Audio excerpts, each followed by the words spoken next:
زیادہ تر پہلا امام ان کے استادوں نے ان کی تعریف کی، اماموں نے بھی کہا جاتا ہے کہ ان کی بہت تعریف کی کہ یہ بہت اعلیٰ ہے، تو انہوں نے اس غلطی کے اوپر بولے کیوں نہیں کہ انہوں نے یہ کیا غلطی کر رہے ہیں اور کر رہے ہیں، کیوں کر رہے ہیں، کیا وجہ؟ پہلا سوال آپ کا یہ ہے کہ صحیح بخاری کے اندر رفع الیدین نہ کرنے پر بھی کوئی حدیث ہے، اگر ہے تو وہ کیا ہے؟ امام بخاری رحمہ اللہ نے رفع الیدین نہ کرنے پر کوئی حدیث بھی ذکر نہیں کی۔ رفع الیدین کرنے کا باب قائم کیا ہے، رفع الیدین کرنے پر 5 حدیث کا ذکر کیا ہے، لیکن کوئی ایک حدیث بھی ایسی نہیں ذکر کی امام بخاری رحمہ اللہ نے جس میں رفع الیدین نہ کرنے کا ذکر ہو۔ اچھا، اس میں کئی لوگ کچھ علمی خیانت کرتے ہیں۔ وہ علمی خیانت یہ ہے کہ کچھ حدیثوں میں رفع الیدین کا ذکر نہیں ہے۔ مثلا یہ ہے کہ اللہ کے نبی نے نماز شروع کی اللہ اکبر کہہ کے، اللہ کے نبی رکوع گئے اللہ اکبر کہہ کے، آپ نے سر اٹھایا سمع اللہ لمن حمدہ، اس میں رفع الیدین کا ذکر نہیں ہے۔ اور قاعدہ یہ ہے کہ عدم ذکر، اگر کسی چیز کا ذکر نہ کیا جائے، عدم شے کو مستلزم نہیں ہوتا۔ ایک چیز کا ذکر نہیں ہوا اس کا یہ مطلب نہیں ہے کہ وہ چیز ہے ہی نہیں۔ اب کسی بھی ایک حدیث کے اندر آپ پوری نماز کا طریقہ دکھا ہی نہیں سکتے۔ جس حدیث میں آپ یہ دکھائیں گے اس میں رفع الیدین کا ذکر نہیں ہے، اس میں کئی اور چیزیں بھی ہیں جن کا ذکر نہیں ہے، تو پھر آپ اس کو بھی نہیں مانیں گے۔ اگر آپ یہ کہیں گے نہیں نہیں اور چیزوں کا ذکر دوسری حدیثوں میں آ گیا، تو رفع الیدین کا ذکر بھی دوسری حدیثوں میں آ گیا۔ بات سمجھ آئی؟ ایک چیز کا ایک حدیث میں دیکھیں، رفع الیدین کے خلاف کوئی حدیث تب ہو سکتی تھی جس میں یہ لفظ ہوتے، آپ نے نماز شروع کی رفع الیدین کیا، رکوع میں گئے رفع الیدین نہیں کیا۔ بات سمجھ آ رہی ہے؟ رکوع سے سر اٹھایا رفع الیدین نہیں کیا، تیسری رکعت کے لیے کھڑے ہوئے رفع الیدین نہیں کیا۔ اگر یہ الفاظ ہوتے نا تو ہم کہتے کہ یہ رفع الیدین کے خلاف ہے یہ حدیث۔ اور ویسے بھی تناقض کے لیے جو منطقی لوگ 8 شرطیں بیان کرتے ہیں، وہ شرطیں تو یہاں پائی نہیں جاتی، تو 2 حدیثوں میں تعارض اور ٹکراؤ کیسے ہو گیا؟ ایک چیز کا اگر کہیں ذکر نہیں تو اس کا یہ مطلب نہیں ہے کہ وہ چیز ہے ہی نہیں۔ سمجھ آئی بات؟ تو لہٰذا بخاری کے اندر کوئی ایسی حدیث نہیں۔ کچھ لوگوں نے خیانت کرتے ہوئے بخاری کی وہ حدیثیں جمع کی جس میں نماز کا ذکر اور رفع الیدین کا ذکر نہیں۔ بھائی انہی حدیثوں میں تو کئی اور چیزوں کا بھی ذکر نہیں ہے جبکہ تم ان کو مانتے ہو۔ کیوں مانتے ہو؟ کیونکہ دوسری حدیث میں آ گئی، تو رفع الیدین کیوں نہیں مانتے؟ مخالفت تب بنتی تھی کہ ایک حدیث میں ہوتا رفع الیدین رکوع جاتے کیا اور دوسری میں ہوتا رکوع جاتے نہیں کیا۔ لفظ مناسب نہیں ہے، لیکن میں یہ آج تک تو ہم نے نہیں دیکھا، اگر کسی کی نظر میں ایسی حدیث ہو کہ جس میں یہ لفظ ہو کہ آپ رکوع گئے رفع الیدین نہیں کیا، رکوع سے سر اٹھایا رفع الیدین نہیں کیا، حدیث کا صحیح ہونا اور ضعیف ہونا بات کی بات ہے، ایسی کوئی حدیث پہلے کتابوں سے کوئی نکال کے تو دکھائے۔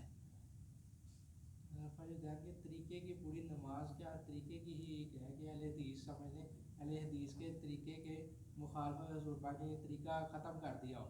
اکثر لوگ ذکر کرتے ہیں کہ یہ طریقہ ہی منسوخ ہو گیا رفع الیدین کرنے کا، پوری نماز کے بغیر ٹانگے بھی کھولنے کا، سینے پہ ہاتھ باندھنے کا۔ لیکن پتہ کیا بات ہے، دعووں سے تو بات ثابت نہیں ہوتی۔ آپ آج 1450 سال بعد آ کے کہہ دیں کہ یہ منسوخ ہو گیا، تو آپ کی بات کون سنتا ہے؟ باتیں تو ثابت ہوتی ہیں نا دلیل سے۔ آپ اگر کوئی دلیل پیش کریں، کوئی دلیل نہیں ہے، نہیں ہے کوئی دلیل۔ اور امام ابو حنیفہ سے یہ غلطی کیوں ہوئی پھر؟ اچھا، سوال آپ کا یہ کہ دوسرا سوال یہ کہ امام ابو حنیفہ رحمہ اللہ سے یہ غلطی کیوں ہوئی؟ اور ان کے استادوں نے ان کی عظمت کی بتایا۔ یہ جو بات کہتے ہیں کہ ان کے استادوں نے ان کی عظمت کو بتائی ہے تو مجھے نہیں پتہ۔ باقی امام ابو حنیفہ رحمہ اللہ ایک امام تھے، ٹھیک ہے، لیکن علم میں اور فقہ فی الحدیث میں اور قرآن کے علوم میں دیگر تینوں امام ان سے فائق تھے۔ اب اس مسئلے کی دلیل بھی سن لیجئے۔ امام مالک اور امام ابو حنیفہ کا زمانہ تقریباً ایک ہے۔ امام مالک کے جو امام ابو حنیفہ کے شاگرد تھے محمد بن حسن الشیبانی، جن کو امام محمد کہا جاتا ہے، اور امام مالک رحمہ اللہ کے شاگرد تھے محمد بن ادریس الشافعی، جن کو امام شافعی کہا جاتا ہے۔ محمد بن ادریس الشافعی امام شافعی، اور امام محمد یعنی محمد بن حسن الشیبانی، یہ دونوں ایک جگہ پر اکٹھے ہوئے، یہ مناظرہ، یہ مباحثہ امام ذہبی رحمہ اللہ نے سیر اعلام النبلاء میں صحیح سند سے ذکر کیا، اور دیگر ائمہ نے بھی اس کو صحیح سند سے نقل کیا ہوا ہے۔ دونوں امام اکٹھے ہو گئے۔ امام محمد بن حسن الشیبانی نے کہا صاحبنا اعلم ام صاحبکم، میرا استاد زیادہ علم والا ہے کہ تیرا؟ کس نے کہا؟ امام محمد نے۔ امام محمد نے امام شافعی سے کہا، امام شافعی کے استاد امام مالک، سمجھ آ رہی ہے، اور امام محمد کے استاد امام ابو حنیفہ۔ امام محمد نے امام شافعی سے کہا تیرا استاد کامل ہے کہ میرا استاد کامل ہے علم میں؟ امام شافعی نے کہا کہ تم یہ امام شافعی نے امام محمد سے کہا تھا صاحبنا اعلم، میرا استاد کامل ہے کہ تیرا؟ امام محمد نے کہا کہ علی الانصاف، انصاف پر بتاؤں؟ انہوں نے کہا ہاں انصاف کی بات کرو۔ تو انہوں نے پوچھا کہ ایہما اعلم بکتاب اللہ، امام مالک اور ابو حنیفہ میں سے اللہ کی کتاب کو زیادہ کون جانتا تھا؟ امام شافعی نے کہا۔ امام محمد نے آگے سے کہا انصاف پر بتاؤں؟ کہا انصاف پر بتا۔ کہا کہ صاحبکم، امام مالک کے پاس علم زیادہ تھا۔ پھر دوسرا سوال یہ کیا امام شافعی نے کہ ان میں سے نبی کی سنت کو زیادہ کون جانتا تھا؟ امام محمد حنفی نے جواب دیا کہ تمہارا استاذ۔ تیسرا سوال انہوں نے یہ کیا کہ اقوال صحابہ کو اور ان کے مذہب کو زیادہ کون جانتا تھا؟ امام محمد نے جواب دیا کہ تمہارا استاذ۔ امام شافعی نے کہا قرآن، حدیث، اقوال صحابہ جس کو اجماع بھی کہا جا سکتا ہے، یہ تین چیزیں جب میرا استاذ جانتا ہے تو چوتھی چیز ہے قیاس۔ جو ان تین چیزوں کو نہیں جانتا فَبِأَيِّ شَيْءٍ يَقِيسُ، وہ بیچارہ قیاس کیا کرے گا؟ یہ میں نہیں فیصلہ کر رہا، میں تو ابو حنیفہ رحمہ اللہ کو رحمہ اللہ کہتا ہوں، میں تو ان چیزوں میں جاتا ہی نہیں کہ جی فلاں فلاں، اللہ کو پتہ ہے کون افضل ہے۔ لیکن علم کی اگر بات کرتے ہیں نا تو علم میں امام مالک، امام احمد بن حنبل، امام شافعی، یہ تینوں فائق تھے۔ ابو حنیفہ رحمہ اللہ جو تھے، یہ آپ دیکھیں ان تینوں اماموں کو محدث بھی کہا گیا ہے۔ ابھی ایک عالم بریلوی حضرات طبقہ کے ایک عالم گزرے، غلام رسول سعیدی، کراچی کے تھے، دنیا سے جا چکے ہیں۔ انہوں نے ایک کتاب لکھی تھی تذکرۃ المحدثین، اس میں انہوں نے امام مالک، شافعی، احمد بن حنبل تینوں کا ذکر کیا، خود انہوں نے امام ابو حنیفہ کا ذکر نہیں کیا۔ اس پر بریلوی علماء نے احتجاج بھی کیا، ان سے کہا بھائی بات ٹھیک ہے، ہمارا امام محدث تھوڑی تھا، جب خود سمجھتے ہیں۔ اب کون سی ایسی تفسیر ہے جو امام ابو حنیفہ صاحب نے قرآن کی؟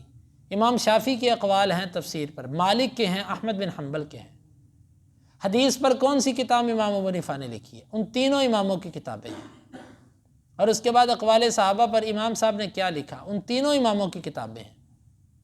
امام ابو حنیفہ کی طرف جو مسند امام ابو حنیفہ منسوب ہے نا، مسند امام اعظم، یہ خود 5ویں صدی کے اندر لکھی ہوئی کتاب ہے، اور وہ کہتا ہے کہ میں نے اپنے امام کی طرف اس کی نسبت کی ہے۔ جس کو کہتے ہیں نا کہ کسی کو منسوب کرنا، فلاں کی طرف نسبت کر دینا، اس سے نسبت کی ہے۔ تو بھائی ایسے یہ بات ہے، کہتے ہیں جی امام اعظم، ان کو امام اعظم کس نے کہا ہے؟